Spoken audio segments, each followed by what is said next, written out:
کربلا ریت پہ لکھی ہوئی ایک داستانہ تھی، یہ خدا کی طرف سے انسان کے ضمیر کی آخری پکار تھی۔ وہ پیاس جسم کی ہوتی تو دریا بھی بجھا دیتا، مگر پیاس تو ضمیر کی تھی جو خون سے ہی بجھتی۔ حسین ہار کر بھی جیت گئے، یہ کیسا معرکہ تھا۔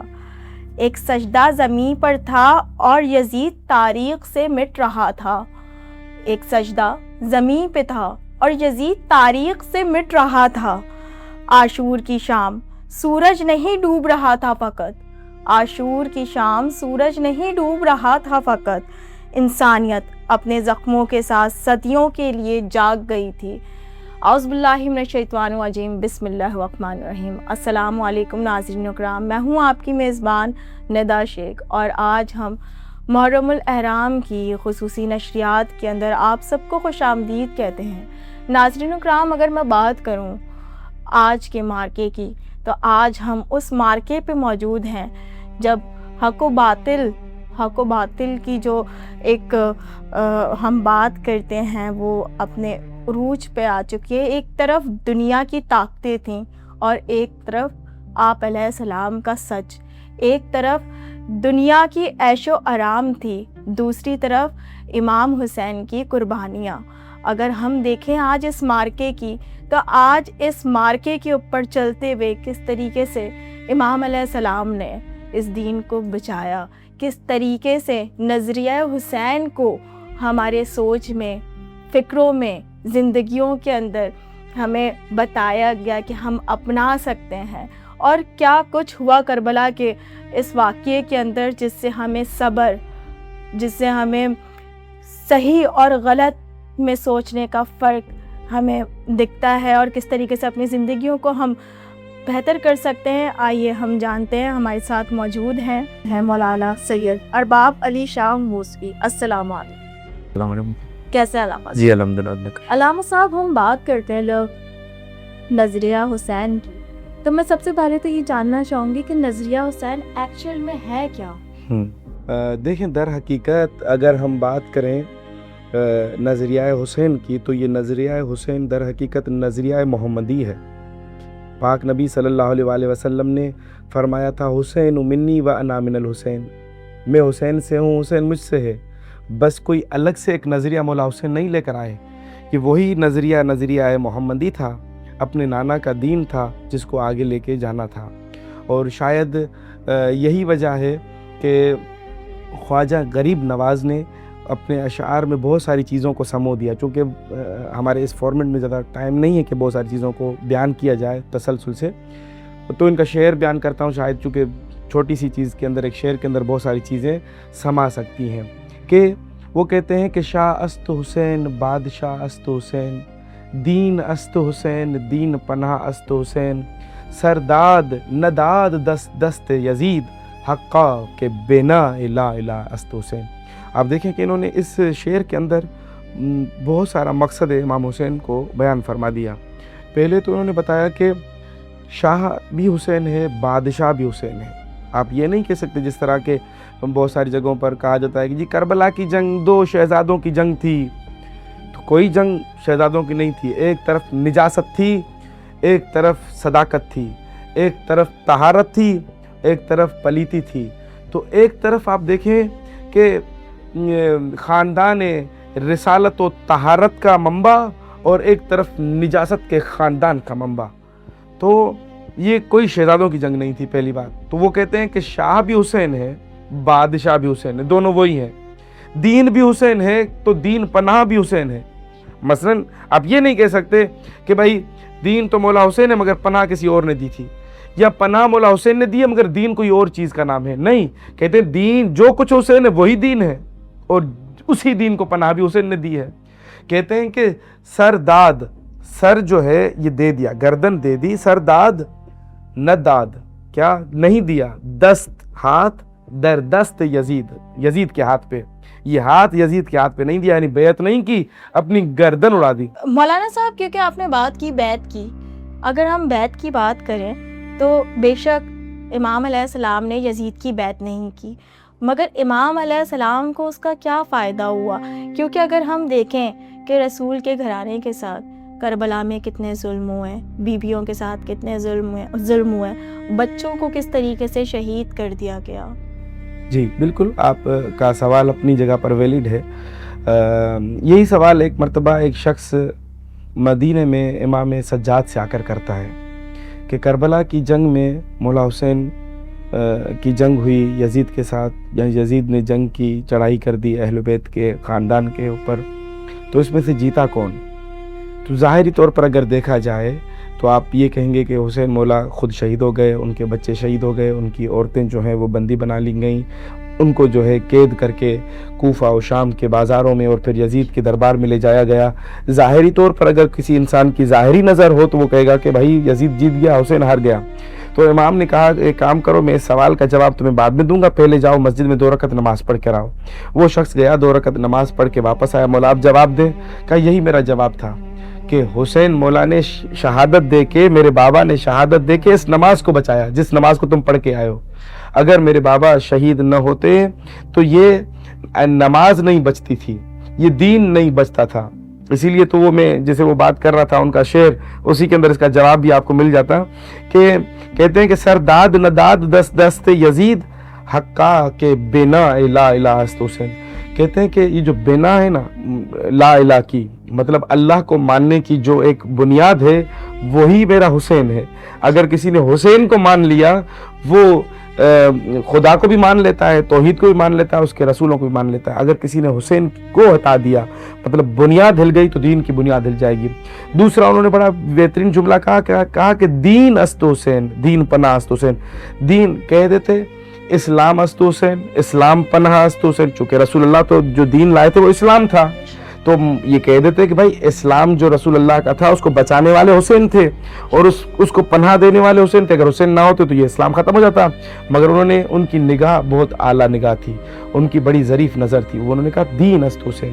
دین کسے کہتے ہیں؟ اللہ کے 1.25 لاکھ نبی جو دین لے کر آئے تھے، کوئی یہودیت کی صورت میں، کوئی عیسائیت کی صورت میں، کوئی کسی اور مسلک کے حوالے سے، وہ سب کے سب ایک دین لائے تھے اللہ کا۔ تو ادھر سے امام حسین کے لیے وہ فرماتے ہیں کہ دین است حسین، دین پناہ است حسین۔ کہتے ہیں کہ اگر مولا حسین یہ قربانی نہیں دیتے تھے تو 1.25 لاکھ نبیوں کی محنت رائگان ہو جاتی تھی۔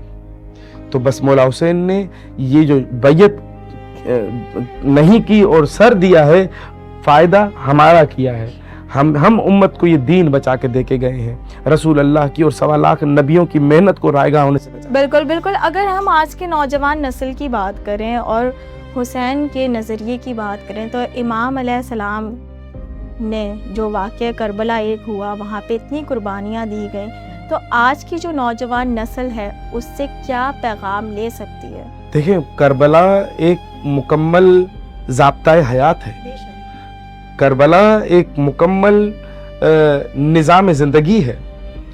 نظام خانوادگی کو دیکھنا ہے تب بھی کربلا ہمیں نمونہ عمل ملے گی۔ اگر ہمیں جوانوں کی بات کرتے ہیں تو جوان کربلا کے جوانوں کو دیکھیں، ان کی زندگی کو دیکھیں، کس طریقے سے اپنے آقا و سردار جن کی جو محبت ہے واجب ہے، جس طرح اللہ رب العزت نے قرآن میں کہا کہ قُلْ لَا أَسْأَلُكُمْ عَلَيْهِ أَجْرًا إِلَّا الْمَوَدَّةَ فِي الْقُرْبَى، کہ ان پنجتن کی محبت تم پر واجب قرار دے دی گئی۔ تو ان پنجتن کی کڑی میں ایک کڑی تھے اس وقت جب یہ قرآن کی آیت نازل ہوئی تو مولا حسین زندہ تھے نا، ٹھیک ہے، اور دوسری ہستیاں بھی زندہ تھیں، مگر ان تمام ہستیوں میں ایک واحد شخصیت مولا حسین کی تھی۔ اب آپ اطاعت دیکھیں، جوان علی اکبر کی اطاعت دیکھیں، مولا زین العابدین کی اطاعت دیکھیں، جوان شہزادہ قاسم کی اطاعت دیکھیں، مولا ابو الفضل العباس کی اطاعت دیکھیں، ماؤں کی اطاعت دیکھیں، چھوٹے چھوٹے بچوں کی اطاعت دیکھیں۔ جس طریقے سے آقا و سردار کوئی حکم دیتے ہیں، یہ لوگ نہیں پوچھتے کہ کیوں، یا ابھی آقا ابھی صبر کریں بعد میں اکرام کرتے، نہیں، لبیک، چونکہ لبیک کہنا ضروری تھا، تو یہ جو کربلا کو پڑھ لے وہ سے پوری ضابطہ حیات مل جائے گی۔ اس سے پہلے بھی ایک سیگمنٹ میں نے ایک شعر کہا تھا علامہ اقبال کا، وہ کہتے ہیں کہ کربلا کے قافلے کے ساتھ چلتی ہے حیات، کربلا کے قافلے کے ساتھ چلتی ہے حیات، پیچھے رہ جائے تو پھر صدیوں ہاتھ ملتی ہے حیات۔ تو اگر ہمیں جوان ہوں، عورتیں ہوں، بچے ہوں، بھائی ہوں، بہنیں ہوں، تو کربلا ایک مکمل ضابطہ حیات ہے، جس نے جو کچھ بھی لینا ہے اور پانا ہے وہ کربلا سے لے سکتا۔ بہت ہی خوبصورت گفتگو آپ نے کی، اور ساتھ میں یہ جاننا چاہوں گی کہ جب ہم شب عاشورہ کی بات کرتے ہیں تو شب عاشورہ پہ امام علیہ السلام نے اپنے ساتھیوں سے کیا کچھ فرمایا؟ دیکھیں، مولا حسین نے خیمے میں سب کو اکٹھا کیا، اور اکٹھا کرنے کے بعد سب کو کہا کہ دیکھیں ان فوج اشقیاء جو ہیں ان کی دشمنی مجھ سے ہے، آپ لوگوں سے نہیں ہے۔ آپ لوگ شاید یہ شرما رہے ہوں کہ آپ لوگ یہاں سے جائیں گے تو لوگ آپ پر ہنسیں گے کہ آپ نے نصرت فرزند رسول نہیں کی، تو میں آپ کو اپنے گھر کی عورتیں دیتا ہوں تاکہ آپ ان کو لے کر جائیں، تاکہ لوگوں کو بتا سکیں کہ ہم تو بیویوں کو، خاندان رسالت کے چشم چراغ کو، عورتوں کو، خواتین کو، بچوں کو بچانے کے سلسلے میں وہاں سے نکل آئے تھے۔ تو پھر بھی کوئی، سب نے کہا کہ ایسا تو نہیں ہو سکتا مولا، ہم آپ کو چھوڑ ہی نہیں سکتے ہیں۔ پھر مولا نے علی اکبر سے کہا، اے علی اکبر جو ہے اپنا دیا بجھا دو۔ اب جب دیا بجھایا اور تھوڑی دیر کے بعد جب دیا کھولا، مولا نے کہا کہ شاید ممکن ہے کہ اس وجہ سے یہ لوگ مجھے چھوڑ کے نہیں جا رہے، کہ ان کو شرم آ رہی ہوگی کہ کیسے فرزند رسول کو چھوڑ کے چلے جائیں۔ تو پھر عباس سے کہا، عباس دیے کو ابھی جو ہے روشن کرو۔ جب روشن کیا تو سب نے اپنی تلواریں لے کر اپنے گردن پہ رکھی ہوئی تھی، تو کہنے لگے کہ مولا ہم وہ تصور ہی نہیں کرتے کہ آپ کے بغیر زندگی گزار سکیں۔ تو یہ مولا کے جان نثار، اور آپ نے دیکھا کہ رسول اللہ کہہ کر گئے کہ ان الحسین مصباح الہدی و سفینۃ النجات، بے شک حسین ہدایت کا چراغ اور نجات کی کشتی ہے، اور وہ حسین کشتی لے کر گھومتے ہوئے آئے کربلا، 72 کے علاوہ کوئی سواری نہیں ہوا۔ بے شک بالکل بالکل ناظرین اکرام، اور اگر ہم بات کریں امام علیہ السلام کی زندگی کے اوپر اور واقعہ کربلا کے اوپر، تو آج کہیں نہ کہیں ہم دیکھیں تو آج ہمیں اس کی سخت ضرورت ہے۔ آج اس نظریے کی اس دنیا کو سب سے زیادہ ضرورت ہے، کیونکہ پوری دنیا کے اندر اگر ہم دیکھیں تو جنگی حالات بنے ہوئے ہیں۔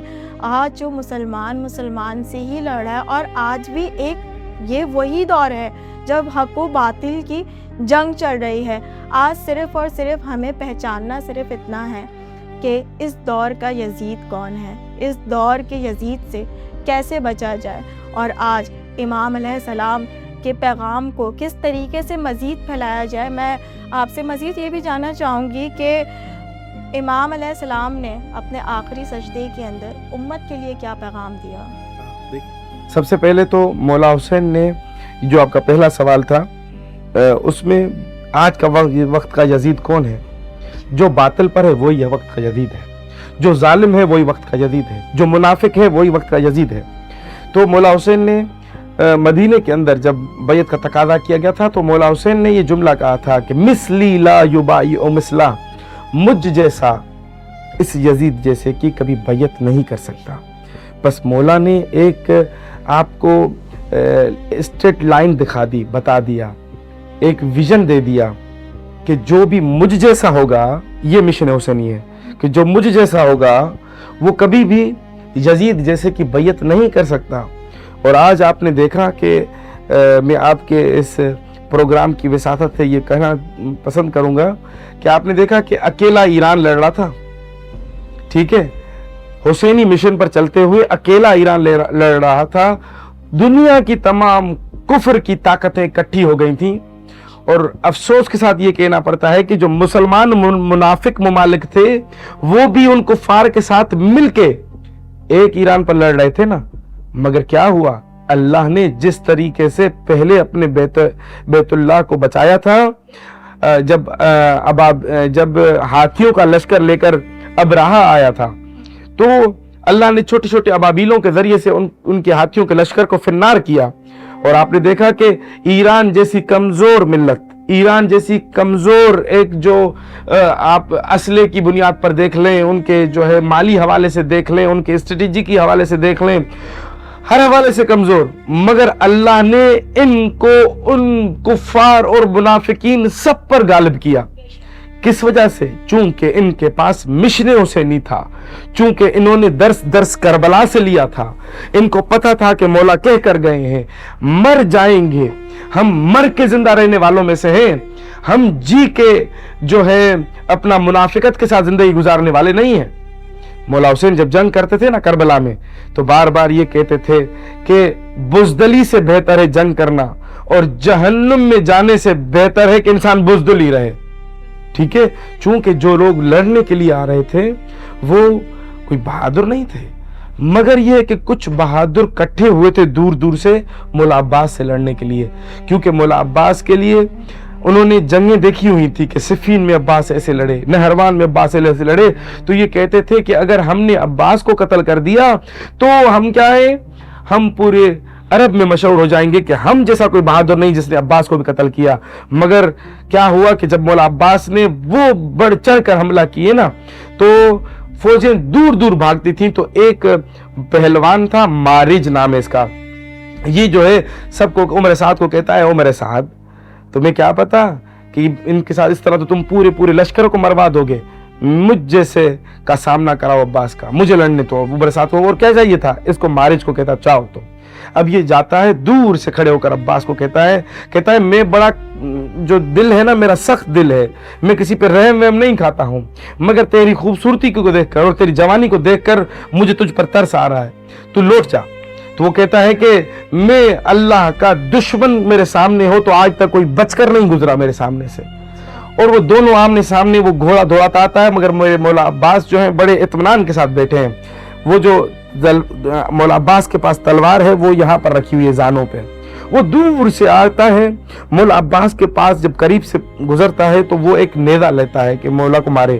مولا نے کیا کیا، جیسے ہی وہ نزدیک آیا تلوار پھر بھی نہیں نکالی، تلوار کو بغل میں رکھ کے اس کا نیزہ اس سے چھین لیا۔ اب نیزہ چھین کے مولا اس کو مارنا چاہ رہے تھے تو وہ ڈر گیا، وہ ڈر کے کہتا ہے عمر سعد کو کہ اے عمر سعد مجھے بچا لو، عباس مجھے مار رہا ہے۔ تو اتنے میں چونکہ یہ اس کو جب یہ مولا نے اشارہ کیا تھا تو یہ گھوڑے سے گر گیا، اور وہ جو نیزہ تھا گھوڑے کو لگا وہ جو ہے وہ زخمی ہو گیا۔ اب دوسرا گھوڑا عمر سعد نے بھیجا کہ ایک شخص کو دے کر بھیجا، اس گھوڑے کا نام تھا ماریا۔ اب یہ جو تھا گھوڑا ان لوگوں نے مدائن کے اندر مولا حسن علیہ السلام سے چھینا تھا شمر نے، تو مولا عباس جو ہے دوڑ کر جاتے، وہ جو گھوڑا جیسے لایا تو اسی کے قریب گیا اور اس کے گھوڑے کو جو ہے اس پر حملہ کر کے اس کے گھوڑے پر بیٹھ جاتے ہیں۔ مرتجز جو گھوڑا ہے وہ مولا عباس کا تو واپس آیا، مولا عباس جو ہے وہ گھوڑا ماریا لے کر مولا حسین کے پاس گئے اور کہنے لگے کہ آقا حسین یہ وہ گھوڑا ہے جو میرے آپ کے بھائی حسن سے ان لوگوں نے مدائن میں چھینا تھا، یہ بابا علی نے دیا تھا اور ہم نے اپنا وہ گھوڑا ان سے واپس لے لیا۔ تو مولا حسین نے کہا مرحبا۔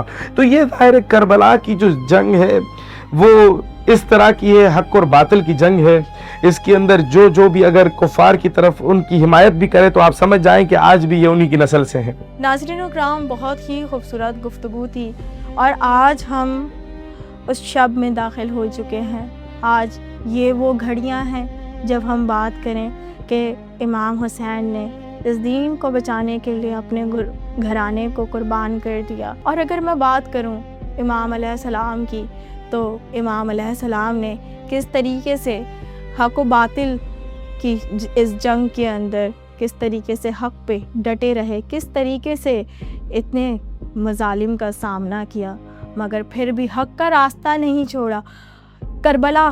کربلا ہمیں یاد دلاتی ہے آج بھی کہ ہم ہمیشہ حق و باطل کے اوپر ڈٹے کھڑے رہے۔ آج کہیں نہ کہیں اگر زندگیوں کے اندر ہم دیکھیں تو نارملی لائف کے اندر بھی ایک طرف ہم دنیاوی لالچ، دنیاوی چیزیں، دنیاوی مسائل کے اندر اتنا گھر جاتے ہیں کہ کہیں نہ کہیں وہ جو ایک حق و باطل کی جو ایک دیوار ہوتی ہے ہم اس کو بھی نہیں پرکھ پاتے ہیں، اس کو بھی نہیں سمجھ پاتے ہیں۔ مگر کیونکہ حضرت محمد صلی اللہ علیہ وسلم یہ بات فرماتے ہیں کہ اگر آپ کو کبھی زندگی کے اندر بھٹکنا نہیں ہے تو تم میں اپنی اہل بیت چھوڑ رہا ہوں، ان کو تھام لو، اہل بیت کو تھام لو تو کبھی بھی زندگی کے اندر نہیں بھٹکو گے آپ۔ تو آج بھی کہیں نہ کہیں ہم دیکھیں تو اس واقعے سے ہمیں ہمیشہ حق و باطل کے فرق کو پہچاننا چاہیے، اپنی زندگیوں کو بہتر کرنا چاہیے، اور کافی کچھ ایسا ہے جو آج کے دور کے اندر ہم فیس کر رہے ہیں، پریشانیاں ہیں، چیزیں ہیں، تو ہم مولا امام حسین کی زندگی سے ہم یہ سبق حاصل کرتے ہیں کہ کس طریقے سے اس کو ہم ان مسائل کو ہم حل کر سکتے ہیں۔ بہت بہت شکریہ، اجازت چاہتی ہوں میں آپ سب سے، انشاءاللہ ملتے ہیں ایک اور ایپیسوڈ میں، تب تک کے لیے اللہ حافظ۔